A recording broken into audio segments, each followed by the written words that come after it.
What habits of girls did you only discover after getting a girlfriend or wife? A pile of maybe I'll dress it again later clothes that stays there for a whole week and then goes directly to laundry, not worn again later.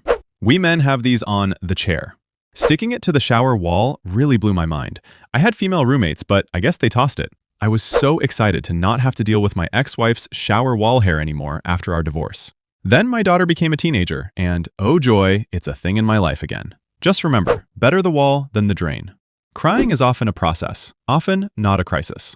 What makes a lot of men generally cry, especially Gen X and prior, is really serious things. A close family member or friend, a beloved pet, or the death scene from Star Trek II. You know, the serious stuff. For a lot of people though, it can be a way to process things. Many times, less serious things. For a while, I reacted to crying as if it were really, really serious, and was hesitant to even engage, thinking of what it would take me to cry. A Jones crying threshold is different. I learned not to assume what 9 was matched with partners. 47M here. This year I learned that sad feelings can get off my body in the form of tears. And not necessarily serious adult things, sometimes are just everyday small things, frustrations. I can't explain it, but a day later it feels like a weight was removed from my chest.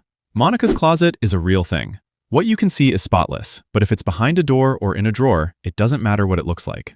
Lol. It's taken me 12 years of marriage to come to peace with the fact that every drawer, cabinet, and closet in our house is gonna look like a bomb went off no matter how many times I organize them.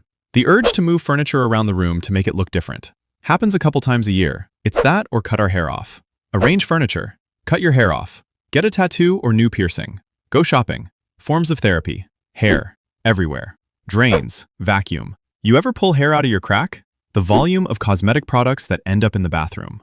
My partner doesn't even wear makeup every day, and even when she does, it's very little. Yet somehow, every time I open the bathroom cabinet, some kind of potion falls out into the sink. She uses them, you just can't tell because it's beauty products and not makeup. She probably uses them to keep her skin healthy. I rarely wear makeup and barely own any, but I have a ton of beauty products. Serums, lotions, face masks, etc. When you said potion, it was a dead giveaway. My wife's an esthetician, and our bathroom looks like a laboratory. I'm going to take a shower, but I'm not going to wash my hair. Washing my hair is like a 45-minute ordeal. No way I'm doing that every day. That one of the kindest things I could do was always offer to scratch her back where her bra straps had been when it comes off for the evening. Haha. Women are cats in disguise. Are you hungry? Means, I'm hungry, and I want you to be hungry with me. They need to be fed promptly, or they transform. Shower water's heated by the caldera of Mount Doom. My partner calls it heating up his snack and insists I do a rotation like a rotisserie chicken to warm all of me up. When actually in there with me, he calls it, babe, I think I'm dying. So many pillows. My God. I had 2 on my bed before, and now there are at least 10, and some on the floor. I still don't understand how where the fuck are we gonna put them when we sleep isn't a valid rebuttal to look how pretty they are.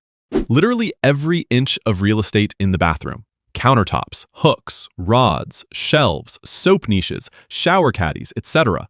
It all belongs to them now. Mine just added a 4x shelf to the crowded shower, all freshly filled within one day. Bags, from grocery bags to handbags to gym bags, so many bags. Bags everywhere. That's because we don't have any pockets. Those hairpin things, everywhere. Ah yes, the lockpicks. I didn't realize how much planning goes into everyday things. From outfits to meals, there's a lot more thought behind it than I ever imagined. Heading out on quick notice is now impossible. I always need to factor in the time to get ready. For me, it is always a 30-second affair of putting on my shirt and trousers, shoes.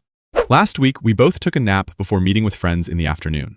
I got up an hour before we had to leave to do my makeup and choose my clothes. 15 minutes before, I realized that my husband apparently didn't set an alarm and woke him up. He still was ready before me. Period munchies are a ravenous pit that isn't exclusive to chocolate and pays no respect to complementary flavors. She will eat spicy pickles, caramel and Cool Ranch Doritos, then crave tuna salad 30 minutes later. That they go hoard everything.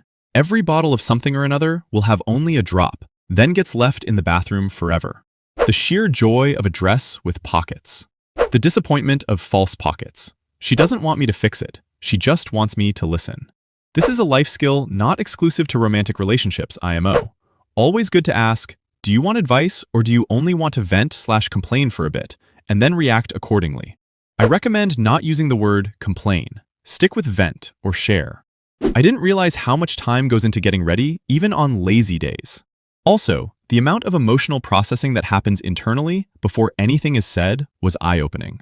I used to think silence meant nothing was happening. Turns out, a lot is happening. Lol. Made me way more patient once I noticed it. Massive farts in her sleep. Also, making nonsensical statements such as, "I'm gonna draw 10" in her sleep. Man, I love that woman. The sleep statements aren't always fun. Shh, they're coming. Woke me right the fuck up and kept me up. A few nights ago, my wife sat bolt upright and said, "I can see him, I can see him," then went back to sleep. Didn't have the balls to ask her who him was in the morning. Apparently there are different levels of showering. And they don't just wash everything at the same time every day. Like they can do a body wash and no hair, a hair wash, a shave, conditioner and shampoo, and spa day. And men just wash. I was surprised how my girlfriend reacted to me scratching her scalp with my fingers while we're cuddling. Just running my fingers through her hair while she lay on my shoulder or chest was literally enough to put her to sleep in like a minute from being totally awake. Honestly, I think she's part feline. She was basically purring. It's like they've unlocked a secret superpower, lava resistance. While the rest of us step into the shower and scream if the water is even slightly above warm tea, these women crank the dial until the bathroom looks like a sauna sponsored by Mount Vesuvius. I didn't realize how important candles were, that all those cute looks require real effort to put together and should be appreciated, but not expected. Constantly on her phone, just checking in with her friends group, when I know she's actually reporting back to her home planet, Venus. Social circle maintenance. She's incredible at it. Once we moved in her, I realized just how many friend groups she has, and she how manages to nurture all of those relationships and values all of them. Makes me feel like a hermit next to her, but it's still impressive AF.